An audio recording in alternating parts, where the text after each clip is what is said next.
Hello everyone and welcome to a tier list video. Haven't done one of these in a while, and today I have 25 Blumhouse movies. They've done a lot and I have not seen all of them, so I think 25 is a solid collection right there. So I'm going to rank them from cinema to snooze. You know the drill when it comes to tier lists. I have them in alphabetical order, so let's kick it off with The Bay. Great documentary, or I guess mockumentary movie about these parasites that are in the water. Got a mix of body horror and, like I said, in the mockumentary style. It's really cool. I watched this randomly one night at like 3 a.m. and it scared me quite a bit because it felt legitimately real. I was even Googling, is this based on a true story or something? It's a really great movie and I don't hear enough people talking about it. So if you haven't seen The Bay, I recommend it. I honestly could call it cinema. It's been a couple years since I've seen it, so I'm going to put it top of great.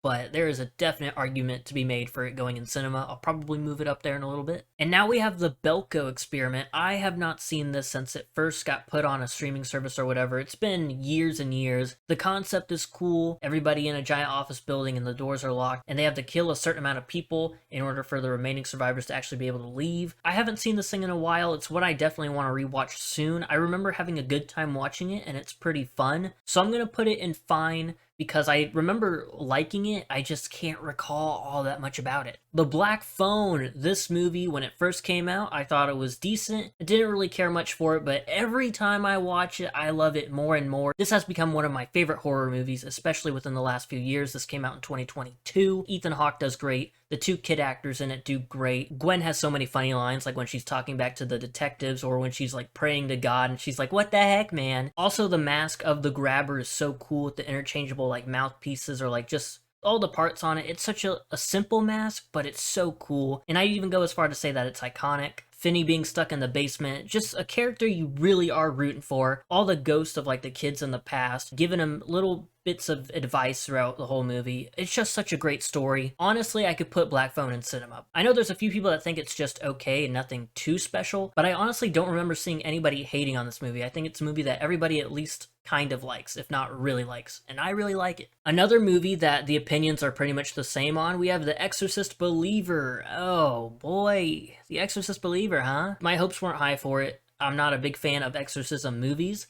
so I went into this thinking it's gonna be okay at best, and it is okay. There's not enough exorcism bits. Like, the last 30 minutes is where we get into the two girls being possessed. It's literally The Exorcist, but what if instead of one girl it was two? And what if we alluded to it and then we did something with it at the end? It's just really forgettable too. Like, I remember not hating it as much as a lot of people did, but if I had never seen this thing, I wouldn't have been disappointed. If I never see this thing again, I definitely won't be disappointed. But honestly, I'm not going to put it in snooze because it isn't that bad. I'll save snooze for movies that are absolutely terrible, and there are a couple on this list. Exorcist Believer will either like stay towards the top leaning into meh, or it'll just stay in meh, but it's not going any higher than that. And here we have Five Nights at Freddy's. Everybody was losing their minds over this movie, and it feels like as the hype kind of wore down and people had a moment to sit with the movie, they were kind of like, this thing was just kind of mid. And I'm sort of in that group. I had a fun time with it, and that's all I really ask for when it comes to movies, is just, did I have a good time? Please, I hope so. And I did have a good time with Five Nights at Freddy's. I'm excited for the sequel that's coming out next year. I do wish there was a bit more chaos involving the animatronics. It is, I believe, a PG horror movie, so I get that there wasn't going to be anything crazy going on. But the animatronics themselves, the Jim Henson Studio puppet design, they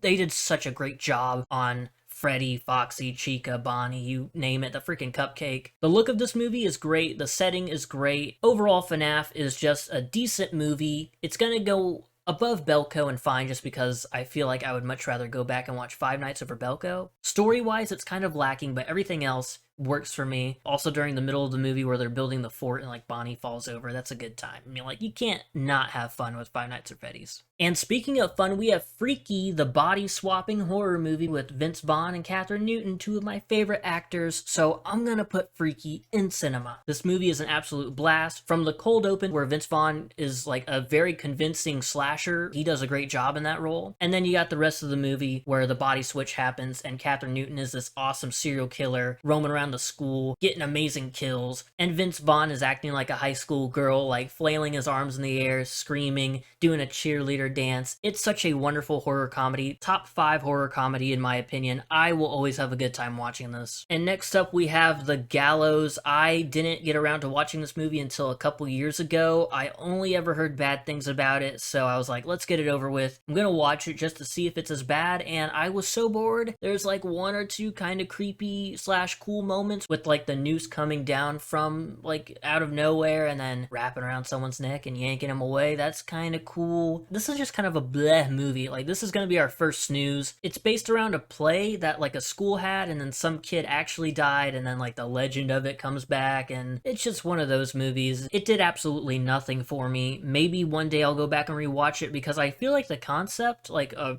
ghost noose, is kind of cool, but for now, don't think I'll ever watch it again. Did not care for it, not even a little bit. This one's a bit tricky. We have Get Out. Overall, the quality, the acting, everything about this movie I think is pretty much perfect. I'm gonna be real. And honestly, I can't think of a single person that dislikes this movie. I like this movie a lot, but I've seen a lot of people consider this one of the best horror movies of all time, and I'm just not there. I think it's really, really good. It's not one of my personal favorites, but that's just me. So while it probably deserves to go in cinema, for me, it's gonna sit in like the tail end of great. I recently rewatched it and it still holds up. It's still just as good. I mean, it only came out in like 2018 or whatever, but like it's still a great watch. Bradley Whitford's in there. Daniel Kaluuya gives a great lead performance. He's awesome in it. Lil Rel's in it as TSA, and he is an absolute joy whenever he's on screen. The only thing that doesn't bring it up to cinema is the fact that just personally, it's not one of my like all-time favorites. But I am working on a top 100 horror movies video, and it is in the top 100. That's all I'll say. It goes in great, but I'm definitely not on the same level of hype as everybody else is about this movie. And now we have a trilogy to work with. We have the 3 Halloween movies. The first one is really fantastic. I saw it in theaters. It was so great. The 3 generations of Strode working together to finally take out Michael Myers, or so they think, was a really fun concept. Laurie Strode being like the survivalist lady, talking to the podcasters and just taking their money, then like shoving them out the door. That was good stuff. The scene of Michael Myers putting his mask back on for the first time in years, thinking about that scene alone is enough to get me hyped up about Halloween 2018. It's gonna go in great, probably a touch under Get Out, maybe a touch above it. I'm gonna put it a touch above it because I think I look back on this movie more fondly, but that leads me to the middle child of this trilogy, Halloween Kills. I was a Halloween Kills defender when it first came out. I know it was kind of 50-50 split. People didn't really care for it. Some people really liked it. I was a bit in the middle, but I recently rewatched it just a couple of weeks ago, and oh boy, I remember not liking the whole mob mentality is bad, and look what we did. We got this innocent psych ward guy killed. Oh no. That I did not care for, and rewatching it and seeing it replayed all over again, it was like, it like really got to me this time. It was so annoying. Evil Dies Tonight. Seeing people joke on Twitter about Evil Dies Tonight is fun, but actually watching the movie, it's just a big shake my head moment. It's gonna go very top of meh. I can maybe put it bottom of fine. Just after recently rewatching it, it just really disappointed me. It made me question why I even liked it in the first place. I think it was just because Michael Myers goes on a killing spree towards like the middle and end of the movie, and it's fun. And then we gotta keep on going downhill because Halloween Ends. I know there's a small group of people that like Halloween Ends and say it's not that bad. I think it's that bad, because why hype it up as Laurie and Michael one last time? They give them the last 10 minutes of the movie and focus on Corey, the new character, the whole damn time, and his little love story with Allison.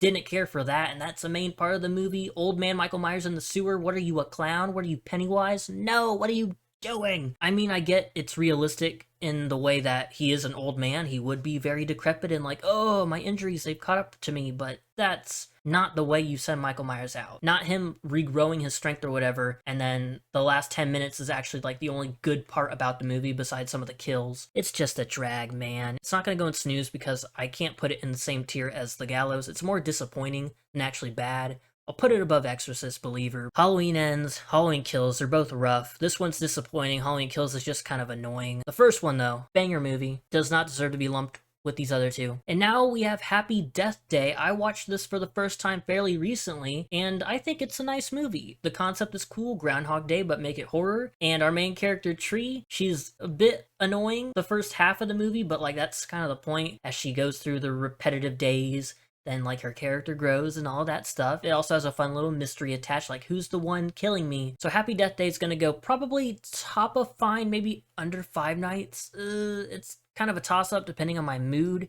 It's gonna go middle of Belko and Five Nights. I honestly thought I was gonna like Happy Death Day a bit more, but I still thought it was fine. Definitely within the vein of like older movies, but like bringing them back and putting a horror spin on them. Freaky is still at the top of that list for me. Now we have The Hunt. We go from bringing back old movies to put a horror spin on them to like political commentary, whatever, you know, and regardless of the political stuff in this movie, it's still very kick-ass. Betty Gilpin, who plays Crystal, she is just such a fun character to follow. She's such a badass, no nonsense. Hell yeah. Plus the beginning in this movie, we get like 2 or 3 main character shifts because we think we're gonna follow one person. Nope.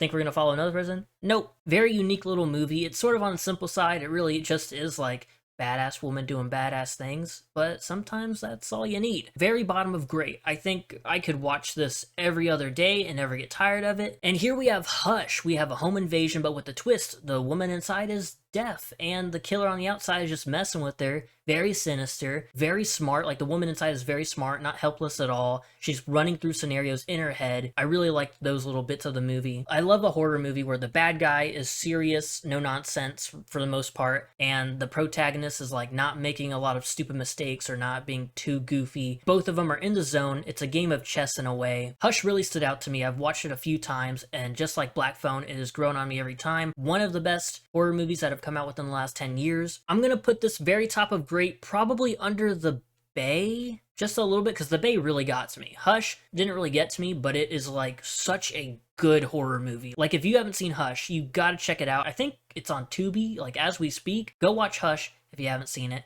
It is so good. And here we have a movie that came out this year, 2024's Imaginary. I saw all the negative comments about it, all the bad reviews, this is terrible, yada yada. And I was really holding out hope because the premise is like, oh, an imaginary friend from my past coming back and is now a killing machine or whatever. I thought there's no way you could mess that up. There's no way. And they did. They messed it up really bad. You don't even get to see a lot of the imaginary friend. It's mainly just the little Chauncey bear sitting there. But when we do see the imaginary friend monsters and stuff like that, it's really cool, but you see them for maybe a combined total of like 2 minutes, and it's like, oh, what? Now, I don't think this movie is as bad as The Gallows, but the fact that you had such a cool concept and you just did nothing with it. There is nothing redeemable about this movie other than the couple of cool shots of the monsters, and there might be like one drawn out scene where like the scares are kind of like played up, like, ooh, nice little suspense, I guess. I was struggling to get through Imaginary. I swear I have never done this while watching any other movie,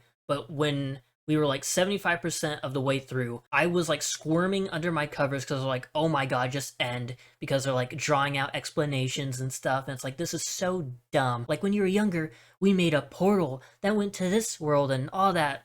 Oh, I don't think a movie has genuinely made me this, like, angry in a while. And Imaginary did the trick. Like, how do you mess it up? How? I don't understand. Next up, we have Insidious, and a lot of people think this is a really scary movie, especially like the lipstick demon jump scare that's like iconic. And I've watched this thing twice. Both times, I either didn't care for it all that much, or I fell asleep. The first time I watched it, I was like, this is okay. The second time I watched it, I fell asleep like 2 or 3 different times. Now that I'm really into horror movies and really into movies in general, hell, I made a channel dedicated to movies. Maybe I should give this a third and fair, genuine shot. Screw the other times where I was sort of uninterested or sleepy. Give it a good, fair shot. Maybe I'll like it. I mean, you got Patrick Wilson in it, and I love Patrick Wilson. I believe James Wan directed it, and I love James Wan, so I don't know how I disliked it, but I know a lot of people do love it. I mean, literally, it should go in snooze because I fell asleep during it, but I'm gonna put it bottom of meh. I have never cared for Insidious, but one day, I think I'll go back and revisit it. And now we have Megan, 2023, very fun horror movie with a killer android robot. It's funny. Megan looks really good, like the robot, the effects.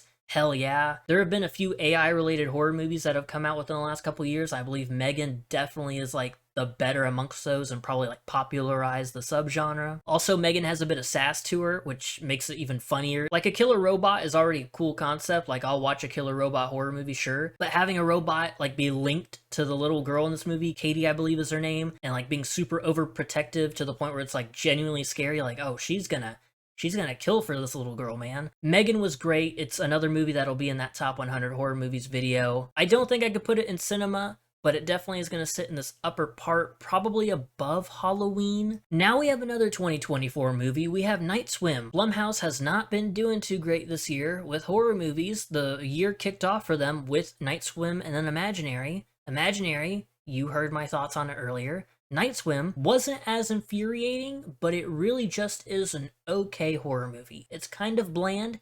It's like the swimming pool.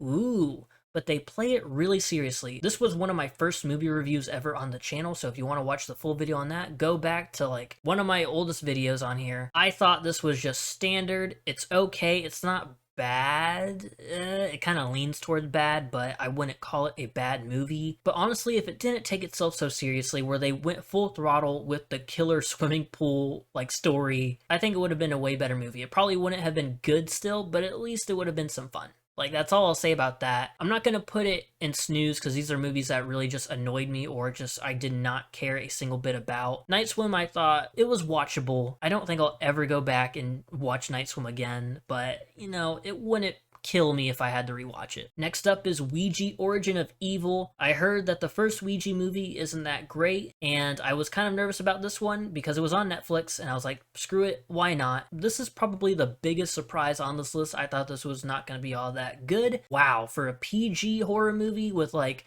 you know, more Ouija board and spirit stuff, which isn't my favorite genre of horror, this thing was pretty freaking good. You had some decent scares in there. You had a family that I cared enough about to where if things were happening to them, I was like, please no, don't hurt them. The only negative thing I will say about it is that it's a bit forgettable because I'm trying to just off the top of my head remember moments from this movie. So for that reason, I think I gotta put it in fine because nothing is popping out from my noggin. But trust me when I tell you that I did enjoy Ouija Origin of Evil. Now here's another possibly unpopular opinion. Just like Insidious, Paranormal Activity didn't really do anything for me. It did scare me because I was 8 when it came out, I think. If it came out in 2010, right? I don't know. Probably one of my earliest horror movie memories. I was terrified of this movie, but I've rewatched it over the years, and it just is kind of just alright. I think for the time it was released, it was a standout, and it's still a standout in like the home security footage kind of horror subgenre. The husband, Mika, or whatever his name is, a bit annoying because he does not listen to his partner whatsoever. He just keeps dicking around. But I thought Paranormal Activity was alright. It could go bottom of fine. I just checked the year and apparently it came out in 2007, so I was younger than I thought I was when I first watched it. I really do remember the final moment, the jump scare where like the husband gets thrown into the camera and then you get that last jump scare. That has stuck with me forever. And maybe that's the reason I really hate jump scares now, because it reminds me of when I was really, really young and that terrified the hell out of me. But yeah, Paranormal Activity doesn't do a whole lot for me, but I liked it more than Insidious, so the thing is, Halloween Kills and Halloween Ends, regardless of how bad they might be, they're at least fun to watch. This isn't very fun to watch, so I think I'll put it above Exorcist Believer, and although I did say it was fine, I gotta keep it in meh. Now we have another movie that gave us numerous movies after it. I haven't seen any of the other Paranormal Activity movies except for maybe Paranormal Activity 2. But The Purge. The Purge is a franchise I've never gotten around to. I've always seen trailers and clips and thought, this looks like it'd be okay. But this Halloween season, I finally got around to watching it, and I was not impressed in the slightest. It's just Ethan Hawke, which I like, and his family. The kid from the Ted series is in this thing. That was like the biggest takeaway for me. But him and his family are in this big ass house of theirs, and I don't know. They have Purge people banging on the door because they took in a guy that they were tracking down, and it's just slowly walking and planning through dark hallways and stuff. It's somewhat suspenseful and somewhat creepy. I'm really hoping the sequels are better than this because otherwise, why is this so popular? But yeah, another one that's gonna go in meh for me. Honestly, I had a better time watching Night Swim. Maybe that was just depending on my mood that day. But The Purge did nothing for me. Like, it's okay. It feels a bit overhyped. Maybe I'm wrong. Maybe people don't like the first Purge movie. Maybe they like all the sequels. Let me know if I should check those out. But yeah, The Purge really did nothing for me. I was kind of surprised. And another somewhat surprising movie, we have Sick. This came out early 2022, I want to say, so as the pandemic was kind of dying down, this is about the pandemic. It's set in that time period where everyone's got to wear a mask and social distance. And honestly, this movie ain't too bad. The characters are fine. The one guy that sneaks into the two girls' vacation home is kind of annoying because, like, why the hell did you do that? But I thought this movie was pretty good. There's a somewhat decent, like, killer reveal, but my one thing that I'll say about this movie is that the killer's motive is very specific. Like, there's a reason They're trying to track down and kill these two girls, and like they have their way of doing it and why they're doing it, and it is so oddly specific. I don't want to give it away. It was kind of funny the way it was all set up, but I thought it was a decent watch. I thought this would be just mid at best, but it was actually not that bad, and I would gladly go and rewatch it. And now moving on to Sinister. Sinister is another movie that people love, and I also like it as well. However, I absolutely hate jump scares with a passion, and this movie has some very, very good scares in it, which makes me not really want to watch it because I know I'm going to be like paranoid, like, oh, okay, there's one coming. Obviously, there's a lawnmower one. Bagul himself pops up like in corners and all that nonsense. Really creepy ass movie. I gotta give it its flowers. Even though I would hate watching this again, I gotta respect it. I think it's gonna go very bottom of great. Ethan Hawke is here once again. He has a movie down here and a movie up here, so way to go, Ethan Hawke, you and Blumhouse. You love mixing it up, at least. The whole thing with, like, the kids dragging off, like, their family members and making the videotapes of, like, them killing the family members. Like, it is such a creepy movie. Not a lot of movies actually scare me. Sinister's the big bad wolf, and I'm three little pigs. I don't know why I said that. We're close to the end here. We have Truth or Dare, notoriously very kind of dumb with the smile effect thing. It's somewhat in the same boat as Imaginary, where the concept is cool, you know, Truth or Dare, but it's a deadly game of Truth or Dare. Like, that should work. I think there are a couple other Truth or Dare / Would You Rather type of horror movies that are not that bad. Truth or Dare, however, is pretty bad. It has its moments, and if I gave it a rewatch, I don't think I would hate it. While I don't think it's as bad as Imaginary or The Gallows, I don't think I could put it up here with movies like Night Swim and Halloween Ends and Kills, because I would probably rather watch those. So I'm going to put you very top of snooze just because I think, you know, I'd be willing to give you a chance again. Alright, we are on to our final movie. It is They / Them. I will give it props. Kind of a clever title. You know, play on the pronouns and like it's a slasher kind of movie. What's the deal? I think they're like transforming him to like leave the LGBTQ community to like be whatever the heck. It's, you know, those camps exist in real life, which is crazy. I think it's called conversion therapy. It's like a conversion camp or whatever. I don't know the proper terms. Yeah, it's in that setting, so back to the name. Kind of clever. Kevin Bacon's in it. Awesome. The cast is pretty likable for the most part. It's not very good. Kevin Bacon is pretty menacing, and he's probably one of the, or like maybe the only good part about the movie. They / Them is just another movie that's sort of forgettable. Like, if this thing was wiped from the history books, I don't think a single soul would really complain. Honestly, the concept, if you played around with it a little bit, I think it could work. Mainly just because you know, make another movie like this, keep the name, but make it good. Hell yeah, that would, you know, that would kind of work. It's probably going to sit at the very bottom of meh. I don't hate on it as much as a lot of other people. I didn't think it was that terrible, but definitely not anywhere close to being good. And there you have it. That is my tier list for 25 different Blumhouse movies. You know, you got quite a mixed bag here. Honestly, I'll put The Bay up in cinema. That's just a really great movie. I'm glad I got to start off with it. There are quite a few movies in meh. Better meh than all of them being in snooze. That's all I could say there. You know, Blumhouse has the ability to pump out some good movies. I haven't seen all 100 and whatever Blumhouse related movies, so there's probably a few more that I could add to this list and put them in these higher tiers. But at the end of the day, it's just all my opinions. Let me know what your tier list would look like. Let me know your favorite movies off the list. Let me know which movies you fucking hate. But yeah, that's gonna do it for me. I am recording this legit at 5 a.m. several hours before I have to leave on my trip. But the next video should be one I make when I'm actually back home and I get to spend a little bit more time with it. Probably another movie review. So I will see you then. Goodbye.